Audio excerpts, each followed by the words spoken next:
ನಮ್ಮ ಪರಿವಾರ ನೋಡಿ ಹೊರಗೆ ಬಿಟ್ಟಿದ್ದೇವಿ. ಹಾರೆ ಅದು ನಮ್ಮ ಮೈ ಮೇಲೆ ಹಾರಿ ಇಲ್ಲಿ ಕಕ್ಕ ಮಾಡ್ತು. ಸೊ ಗಾಯ್ಸ್ ಇಲ್ಲಿ ನೋಡಿ ವಿಜಯನ ಒಂದು ಪಾರಿವಾಳಗಳು ಇಲ್ಲಿದ್ದಾವೆ. ಸೊ ಇವುಗಳನ್ನು ಇವತ್ತು ಧನು ಮೇಡಮ್ ಅವ್ರು ಬಂದು ಒಂಚೂರು ಅವುಗಳನ್ನು ಕ್ಲೀನ್ ಮಾಡಬೇಕು ಅಂತ ಮಾಡ್ತಿದ್ರು. ಸೊ ಅವುಗಳನ್ನು ಒಳಗಡೆ ಬಿಟ್ಟಿದ್ದಾರೆ. ಸೊ ಬಿಟ್ಟಾಗ ವಿಜಯ್ ತೋರಿಸು ಇಲ್ಲಿ ನೋಡಿ ವಿಜಯನ ಪಾರಿವಾಳ ವಿಜಯನ ಮೇಲೇರಿ ಹಾರಿ ಬಂದು ಇಲ್ಲಿ ಕಕ್ಕ ಮಾಡಿದೆ ನೋಡಿ ಅವನ ಮೇಲೆ, ಶರ್ಟ್ ಮೇಲೆ.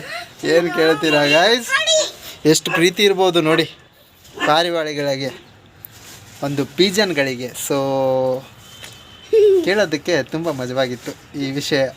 ಸೊ ಗಾಯ್ಸ್ ಎಲ್ಲರಿಗೂ ನಮಸ್ಕಾರ ನಂದು. ಸೊ ಇವತ್ತು ನಾವು